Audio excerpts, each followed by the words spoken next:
Today we're taking a look at Passageway of the Ancients, a brand new CRPG inspired by classic CRPGs from the 90s and early 2000s. If you're a fan of the genre like I am, it's always nice to see a studio trying to go back to the genre's isometric roots, but also adding their own spin on combat and this interesting dual personas mechanic.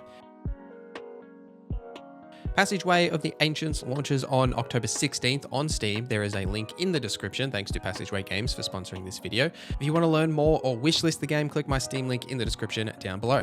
So Passageway of the Ancients is a traditional isometric CRPG in the basic form, right? The combat here is party-based with both turn-based and real-time elements, along with a deep combat options menu that allows you to tailor your attacks based on your enemies and the scenario that you're in. We'll cover that in a little bit, but before we talk about that, let's talk about character creation. So as with any good CRPG, the character creator is like the real boss, right? There are several options to choose from here. Starting from your race, you'll either pick between a dwarf, an elf, or a human, which all have a dragon kind form. Now you can switch to your dragon kind form just by pressing a button on the UI at any time. Now, after you've picked what race and your look, you will pick between the 5 starting classes. The first is a cleric. This is your standard healer type class that uses blunt weaponry and can summon allies. The paladin is a fighter class that has access to healing and all weaponry, but leans mostly into the physical damage. The sentinel, which is what I picked, which is a fusion of mage and melee and can do a little bit of both. The mage is your traditional magic caster, and the rogue focuses on stealth and daggers. Now, depending on the class you pick, certain classes will gain bonuses for certain weapon types. For example, the cleric loves those blunt weapons. The sentinel that I picked is good with a falcon, and the rogue gets bonuses for using daggers. After this point, you'll then roll your ability score. That will all sound very familiar if you know the genre. You've got your strength, your dexterity, constitution, intelligence, willpower, which grants bonuses to health and mana and stamina regen, wisdom, and charisma. Now, I tried to make Kaladin from the Stormlight Archive series by Brandon Sanderson, so I went with this sort of look that you can see, and then a fusion of the mage and melee by the sentinel class, because it seemed like the most thematic for what Kaladin would be. Even though Kaladin rhymes with paladin, that was a tough choice. I almost did pick Kaladin the paladin. All right, so the combat in this game is that combination between turn-based and real time. So anytime you run into an enemy, the game will pause, and you can pause it at any time by pressing spacebar, and then setting up your allies wherever you like, moving them into certain scenarios or situations. There is also a formation menu, so you can change like the way that you move around a little bit. If you say want to be in more of a circular formation or a straight line, you can change that in the formations menu. I typically found that circular pattern worked best, so that everyone was sort of surrounded when the enemies did come towards me. And then you've also got your basic melee attacks that you can use, plus there is a spell book that you can open up, and basically all the classes will have some variation of spells or skills that they can actually use in combat to either deal, fire damage like a traditional ray of fire, or say just some type of martial attack that you can unlock through the skill tree, which as you level up, you'll be able to return to the city and then go and look at your skill trees and advance in the different skill tree options that all of the classes actually have. Now, what's really unique about this combat system is the combat options menu. It really allows you to define exactly what you want each of your party members to do in any combat scenario.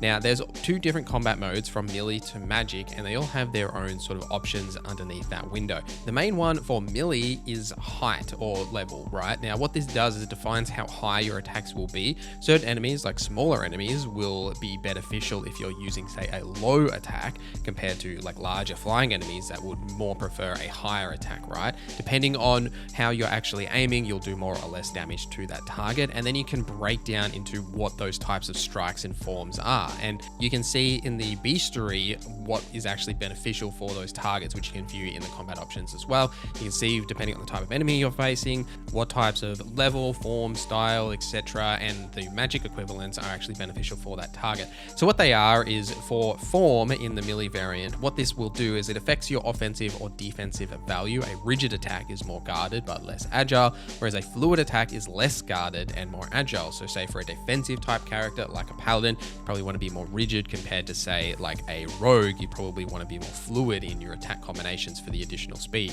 The style of an attack affects its speed and damage. A probe attack is quick but deals less damage, whereas a deep attack takes longer to complete but deals extra damage. So there's a balance there depending on what sort of weapon you're using, whether you want those attacks to be quicker or slower, as well as what's in your offhand as well to increase or lower that damage. And the stroke is mostly beneficial to the speed of the attack. A thrust attack is shorter to complete and but deals less damage, whereas a cut attack takes longer but deals greater damage. So there's sort of a rock, paper, scissors balancing act to the different form, style, and stroke that you choose. But the main one that you want to focus on really is the level, depending on what sort of target you're actually fighting.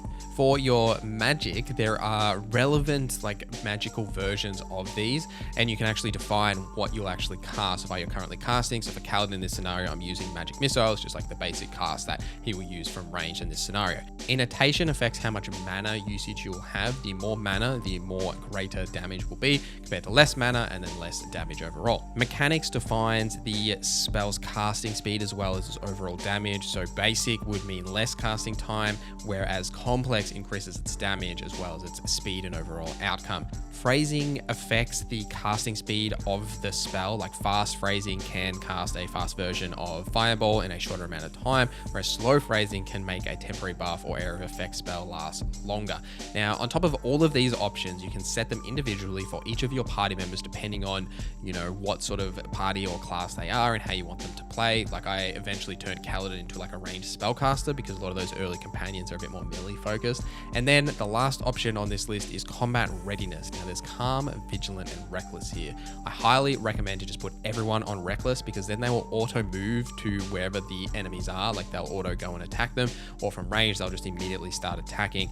Whereas if you're using say calm or vigilant, it requires you to actually tell them to do that. So setting them to reckless just makes that initial combat engagement a lot easier, as they'll go and seek out those targets and start swinging on their own. And then if you've set all the other combat options exactly how you want them for that type of enemy, they will easily take them down. Some tips for jumping into Passageway of the Ancients. At the top left, you can turn people to either run or sprint. Sprinting does consume stamina, but if you've cleared out most of say a dungeon or area and you're just looking for secrets or things to open, because there's plenty of chests and a lot of loot that you'll find in this game. Plus there's also set armor pieces as well. I did find a set piece for my family heirlooms, which was quite exciting.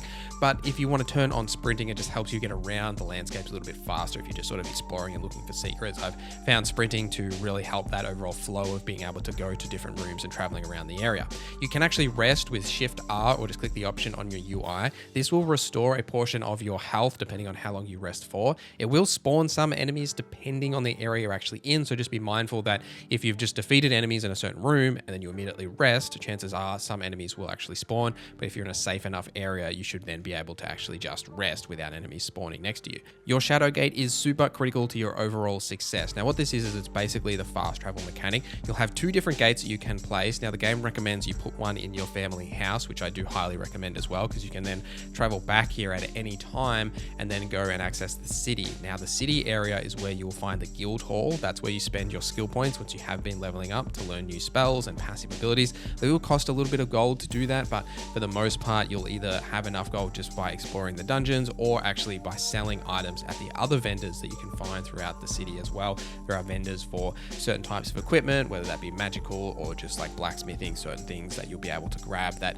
will give you some easy upgrades for your overall kit, but also sell a lot of that gear that you'll find throughout the dungeons, as there's plenty that you'll come across. Now make sure you place your second gate where you were in the dungeon so you can easily fast travel back to it when you're done. But let me know your thoughts on Passageway of the Ancients in the comments down below. There is a link in the description that you can click to go to the Steam page if you want a wish list or purchase the game. Thank you to Passageway Games for sponsoring this video. Thank you for watching this video till the end. Thank you to our members for supporting the channel. My name is NorZZa and I hope you have a great day.